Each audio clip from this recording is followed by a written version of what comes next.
लफ्ज़ों में भी जायका होता है, परोसने से पहले खुद चख लेना चाहिए। लफ्ज़ ही ऐसी चीज़ है जिसकी वजह से इंसान या तो दिल में उतर जाता है या दिल से उतर जाता है। लफ्ज़ों के दांत नहीं होते, पर जब वो काटते हैं तो दर्द बहुत होता है और कभी कभी घाव इतने गहरे हो जाते हैं कि जीवन खत्म हो जाता है, पर घाव नहीं भरते। इसीलिए जब भी बोलो अच्छा बोलो, दिल दुखाने वाली बात कभी न करो। एक बार एक आदमी का अपने पड़ोसी से झगड़ा हो गया। उसने गुस्से में आकर पड़ोसी को बहुत उल्टा सीधा कहा, बहुत अपशब्द कहे, पर जब गुस्सा शांत हुआ तब उसे महसूस हुआ कि उसने बहुत बड़ी गलती कर दी है। वो आदमी उसी समय अपने गुरु के पास गया और उन्हें सारी बात बताई और गुरु से कहा, मैं पश्चाताप करना चाहता हूँ, क्या कोई उपाय है कि मैं अपने कहे अपशब्द वापस ले सकूं? इस पर गुरु ने कहा, तुम एक काम करो, तुम बहुत सारे पंख इकट्ठा करो और शहर के बीचों बीच जाकर रख दो। व्यक्ति ने ऐसा ही किया और गुरु के पास वापस लौट आया। गुरु ने फिर उससे कहा कि अब फिर से वापस जाओ और सारे के सारे पंख इकट्ठा करके मेरे पास वापस लाओ। व्यक्ति अब वापस उसी स्थान पर पहुंचा जहां उसने पंख रखे थे। वहां तो एक भी पंख नहीं था। सारे पंख हवा में तितर बितर होकर उड़ गए। व्यक्ति खाली हाथ अपने गुरु के पास लौटा। गुरु ने मुस्कुराते हुए कहा, मुंह से निकली बात इन्हीं पंखों की तरह होती है, एक बार उड़ गए फिर हाथ नहीं आएंगे। तुम अपने अपशब्दों के लिए माफ़ी मांग सकते हो, माफ़ी मांगकर उनका असर थोड़ा कम कर सकते हो, पर उनका असर ख़त्म नहीं कर सकते। वो चोट भर नहीं सकते जो तुम्हारे शब्दों से लगी है। दोस्तों, भगवान ने सभी को धनुष के आकार जैसे होठ ज़रूर दिए हैं, पर इनसे शब्दों के बाण ऐसे छोड़िए कि सामने वाले के दिल को छू जाएं, न कि दिल को छेद जाएं। इसीलिए बात करो तो ऐसे कि अगर वापस भी लेनी पड़े तो खुद को भी कड़वी न लगे। क्या सही कहा है किसी ने, बोल मीठे ना हो तो हिचकियाँ भी नहीं आती, कीमती मोबाइल पर घंटियाँ भी नहीं आती। घर छोटा हो या बड़ा, अगर मिठास ना हो तो इंसान तो क्या चींटियाँ भी नहीं निकलता है। खुश रहो, गॉड ब्लेस यू, सदा सुखी रहो। ये जो प्रणाम के उत्तर में हमारे मुंह से निकलते हैं ना, ये कोई साधारण शब्द नहीं है, ये दुनिया के सबसे कीमती शब्द हैं। आजकल हम इन बातों को महत्व देना बंद करते जा रहे हैं, पर यकीन मानिए, जो प्रणाम के जवाब के रूप में आशीर्वाद हमें मिलता है या हम किसी को देते हैं, वो 100% चमत्कारिक शब्द होते हैं, बेशकीमती शब्द होते हैं। एक बहुत प्यारी कथा कहने जा रही हूँ। महाभारत का युद्ध चल रहा था। एक दिन दुर्योधन के व्यंग से आहत होकर भीष्म पितामह यह घोषणा कर देते हैं कि मैं कल पांडवों का वध कर दूंगा। इस घोषणा का पता जैसे ही पांडवों को चलता है तो उनके शिविर में बेचैनी बढ़ जाती है। सभी को भीष्म पितामह की क्षमताओं के बारे में पता था, इसीलिए सभी अनिष्ट की आशंका से परेशान हो जाते हैं। तभी श्री कृष्ण द्रौपदी से कहते हैं, तुम अभी मेरे साथ चलो। श्री कृष्ण द्रौपदी को लेकर सीधे पितामह भीष्म के शिविर में पहुंच जाते हैं। श्री कृष्ण स्वयं तो शिविर के बाहर खड़े हो जाते हैं, पर वो द्रौपदी से कहते हैं कि अंदर जाकर पितामह भीष्म को प्रणाम करो। जैसे ही द्रौपदी ने शिविर के भीतर जाकर पितामह भीष्म को प्रणाम किया तो पितामह भीष्म के मुख से द्रौपदी के लिए ये आशीर्वाद निकला, अखंड सौभाग्यवती भव। जैसे ही ये आशीर्वाद उनके मुख से निकला, उसी क्षण उन्हें स्मरण हो आया कि आज ही तो उन्होंने पांडवों के वध की घोषणा की थी और स्वयं ही उन्होंने द्रौपदी को अखंड सौभाग्यवती रहने का आशीर्वाद दे दिया। फिर पितामह भीष्म ने द्रौपदी से पूछा, पुत्री, क्या तुम इतनी रात को यहाँ अकेली आई हो या तुम्हें यहाँ श्री कृष्ण लाए हैं? तब द्रौपदी ने कहा, जी पितामह, और वो शिविर के बाहर ही खड़े हैं।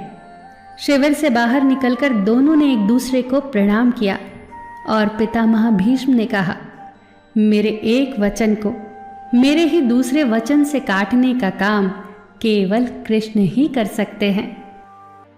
शिविर से वापस लौटते समय श्री कृष्ण ने द्रौपदी से कहा, तुम्हारे एक बार जाकर पितामह को प्रणाम करने से तुम्हारे पतियों को जीवन दान मिल गया है। अगर तुम प्रतिदिन भीष्म, धृतराष्ट्र, द्रोणाचार्य आदि को प्रणाम करती होती और दुर्योधन, दुशासन आदि की पत्नियां भी पांडवों को प्रणाम करती होती तो शायद इस युद्ध की नौबत ही न आती। जो हर घर में कलह कलेश का वातावरण रहता है वो कहीं न कहीं इस बात के मूल से जुड़ा है कि हम संस्कार भूलते जा रहे हैं। हम जाने अनजाने अपने बड़ों की उपेक्षा करने लगे हैं। याद रखना कि हर चीज़ पैसे से खरीदी नहीं जा सकती, और ये भी याद रखना कि हर बात का जवाब गूगल से नहीं मिलता। उसके लिए बुजुर्गों के पास भी बैठना पड़ता है। शरीर की खुराक के साथ साथ हमारी आत्मा को भी खुराक चाहिए जो संस्कारों से हमें मिलती है। हम भूलते जा रहे हैं आशीर्वाद के महत्व को। आशीर्वाद एक कवच की तरह होता है जो हर बाधा से हमारी रक्षा करता है। कितनी सुंदर बात कही है किसी ने।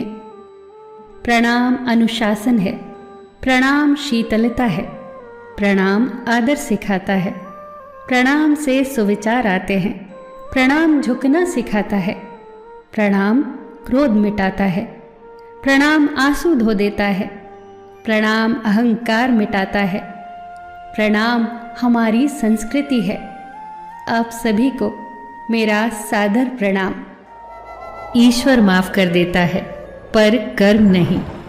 जैसे बछड़ा 100 गायों में से भी अपनी माँ को ढूंढ ही लेता है, ऐसे ही आज नहीं तो कल कर्म अपने कर्ता को ढूंढ ही लेता है। कर्म का सिद्धांत बड़ा ही सरल है, जो करता है वही भरता है। आँख ने पेड़ पर फल देखा, लालसा जगी। आँख तो फल तोड़ नहीं सकते, इसीलिए पैर गए पेड़ के पास फल तोड़ने। पैर तो फल तोड़ नहीं सकते, इसीलिए हाथों ने फल तोड़े और मुंह ने फल खाए और फल गए पेट में। अब देखिए, जिसने देखा वो गया नहीं, जो गया उसने तोड़ा नहीं, जिसने तोड़ा उसने खाया नहीं, और जिसने खाया उसने रखा ही नहीं, क्योंकि पेट तो अपने भीतर कुछ भी नहीं रख सकता। अब जब माली ने देखा तो डंडे पड़े पीठ पर, जिसकी कोई गलती ही नहीं थी। लेकिन जब डंडे पड़े पीठ पर तो आंसू आए आंख से, क्योंकि सबसे पहले फल आंखों ने ही देखे थे। कर्म का सिद्धांत यही करता है, जो करता है वही भरता है। समय की कद्र करिए। एक बार गया हुआ समय कभी वापस नहीं आता। साल की कीमत उस इंसान से पूछिए जो फेल हुआ हो। महीने की कीमत उस इंसान से पूछिए जिसे पिछले महीने तनख्वाह न मिली हो। हफ्ते की कीमत उस इंसान से पूछिए जो पूरा हफ्ता अस्पताल में रहा हो। दिन की कीमत उससे पूछिए जो एक दिन भूखा रहा हो। घंटे की कीमत उससे पूछिए जिसने किसी का इंतजार किया हो। मिनट की कीमत उससे पूछिए जिसकी ट्रेन छूट गई हो। और सेकंड की कीमत उससे पूछिए जो दुर्घटना में बाल बाल बचा हो। समय बहुत कीमती है, समय के मूल्य को कभी मत नकारना। कोई फर्क नहीं पड़ता कि आप कितने खूबसूरत हो, क्योंकि लोगों को आकर्षित तो लंगूर और गोरिल्ला भी कर लेते हैं। कोई फर्क नहीं पड़ता कि आपका शरीर कितना विशाल और मजबूत है, क्योंकि मरने के बाद आप खुद को शमशान नहीं ले जा सकते। कोई फर्क नहीं पड़ता कि आपकी त्वचा कितनी गोरी और चमकदार है, क्योंकि अंधेरे में रोशनी की ज़रूरत सभी को पड़ती है। कोई फर्क नहीं पड़ता कि आप कितने लंबे हैं, क्योंकि आप आने वाले कल को नहीं देख सकते। कोई फर्क नहीं पड़ता कि आप कितने अमीर हैं, आपके पास कितनी गाड़ियां हैं, क्योंकि घर से शौचालय तक आपको पैदल ही चलकर जाना पड़ेगा। इसीलिए खुश रहिए और जीवन के सफ़र को आसान बनाइए। छोटी सी है जिंदगी, हर बात में खुश रहो। आज पनीर नहीं है तो दाल में खुश रहो। जो चेहरा पास ना हो उसकी आवाज़ में खुश रहो। कोई रूठा हो तुमसे तो उसके इस अंदाज में खुश रहो। जो लौट कर नहीं आने वाला उन लम्हों की याद में खुश रहो। कल किसने देखा है, अपने आज में खुश रहो। खुशियों का इंतज़ार किस लिए, दूसरों की मुस्कान में खुश रहो। क्यों तड़पते हो हर पल किसी के साथ को, कभी कभी तो अपने आप में खुश रहो। छोटी सी है जिंदगी, हर बात में खुश रहो। फिर मिलेंगे दोस्तों अगली वीडियो के साथ। तब तक के लिए अपना ख्याल रखना और हमेशा मुस्कुराते रहना।